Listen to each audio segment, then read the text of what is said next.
Hey Domainers, this is Marcelo from Game Domain, and normally we don't do a lot of non-Nintendo videos, but ever since Resident Evil 7 came out in 2017, I've become a huge fan of the series and got really hyped for Village when that was announced, and it did not disappoint. Both are great games and I highly recommend playing them both, but in this video I just want to compare 7 and 8 Village in different categories and say which one I preferred at the end. There will be some minor spoilers in this video for both 7 and 8, so be warned.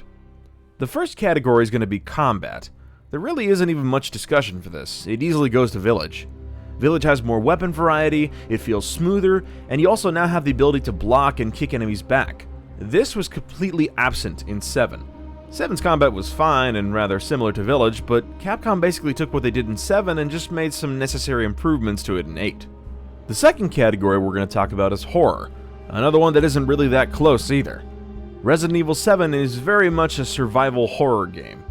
You trek through a spooky mansion, an abandoned ship, and a dank salt mine. The environment was just great in this game. You never know who could be around the corner. The eerie creaks of the floorboards and narrow halls always made you feel uneasy. Resident Evil 8 has horror elements, but I wouldn't really call it a horror game. Castle Dimitrescu is beautifully designed, and the basement areas are certainly not a place you feel comfortable in, but it just does not compare to the Baker Mansion. The only part of the game that really makes it feel like a horror game is House Beneviento, which is a fairly small section of the game compared to the other sections. If you're looking for more of a horror game to play, Resident Evil 7 easily takes this category. Antagonists and boss fights. Major spoilers in this category, so skip to this timestamp on screen if you want to avoid them. 3, 2, 1, alright. Resident Evil 7's antagonists are the Bakers, with the true villain of the game being Evelyn, and Village's antagonists are Lady Dimitrescu, Donna Beneviento, Moro, Heisenberg, who whenever I hear his name think of Walter White, and finally the true villain of this game, Miranda. Village's antagonists are definitely more diverse, but they just aren't developed enough in my opinion. You can find out more about them if you really look into the lore of the game, but they really only show up for their section of the game, and that's it. That is besides Heisenberg, who I think is developed the most and also has the most character. The boss fights really aren't anything that special either, but are certainly not bad. Especially Donna Beneviento, when you just find a doll and stab it a few times. Heisenberg's feels like something out of an entirely different game. Lady D's boss fight and Muro's are decent, but feel like your typical RE boss battle with the villain mutating into a new form, and I did enjoy Miranda's boss fight as well. Resident Evil 7's antagonists, primarily being the Bakers, are some of my favorites in the series. Jackass's one-liners, How you been? When I ask for rope, I expect to get rope. I'm just gonna have to teach you a lesson. Oh yeah, I'm gonna take you for a ride. No! Fuck!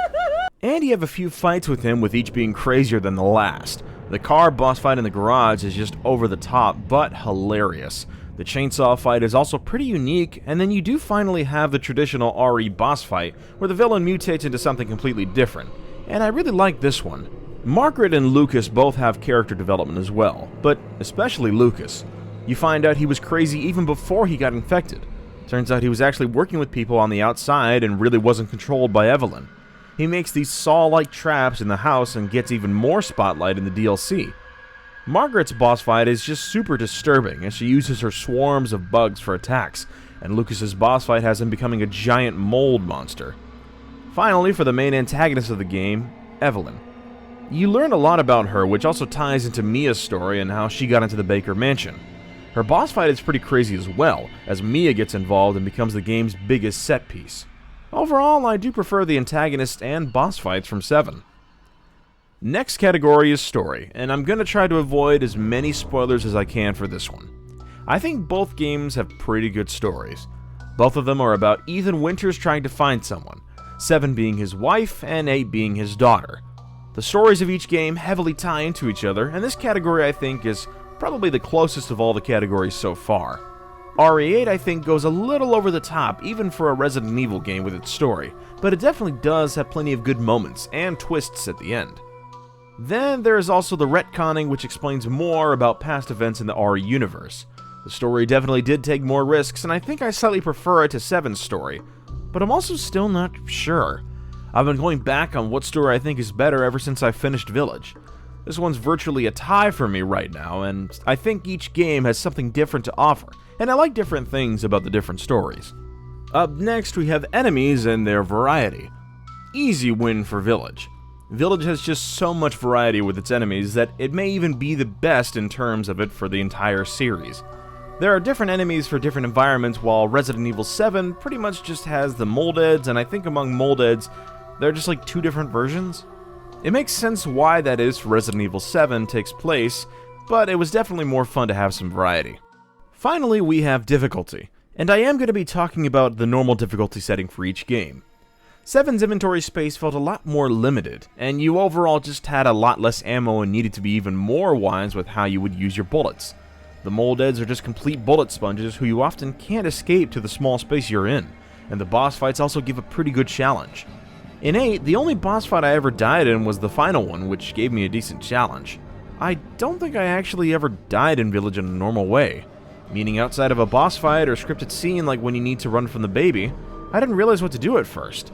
The one-hit deaths from these kinds of scenes are pretty much the only ways I've died while playing, and I always had plenty of ammo and more than enough money and crafting items. This makes sense as it is more of an action game, but I would have liked for the normal difficulty to be a little harder without having to play on Village of Shadows difficulty. This category goes to 7. There are definitely more things I could compare, but I just wanted to talk about the more significant aspects of each game. Overall, I did enjoy 7 better as I liked its survival horror elements more than Village's more action-focused approach.